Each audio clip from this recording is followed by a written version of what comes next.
Hello guys, நம்ம என்ன பண்ண போகிறோம்னா எப்பயும் கூட வந்து நாங்கள் ஃபுட்டு சாப்பாடுவோம் செய்வோம். நாங்கள் செஞ்சு தான் நான் காமிப்பேன். ஆனால் இன்றைக்கி என்னென்னா எங்கள் அம்மா செஞ்சுட்டாங்க இருக்கிறே இப்போவே பிறகு விஷயம் பண்ணி அடையாளம். இப்போ பார்த்தீங்கன்னா லைட்டு போட்டுக்கிறேன். இந்த மாதிரி பார்த்தீங்கன்னா நம்ம இப்போ செஞ்சு வச்சுருக்கோம். இப்போ வந்து பன்னீர் ஊற்றி செஞ்சு சாப்பிட்டு பார்ப்போம். நான் ஃபஸ்ட்டு செய்யலான்னு பார்த்தாங்களையும் எங்கள் அம்மா செஞ்சு வச்சுருக்காங்க முன்னாடியே எல்லாமே.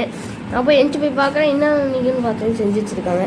அதுக்கப்புறம் என்ன பண்ணேன், சரி நான் ஃபஸ்ட்டே தம்பிகிட்ட டேஸ்ட்டு கொடுப்போம். இல்லைங்க தண்ணி சாப்பிட்டு பாரு அப்படி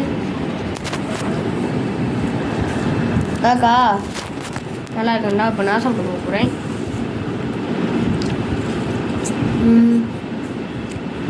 சூப்பராக இருக்குது கைஸ்.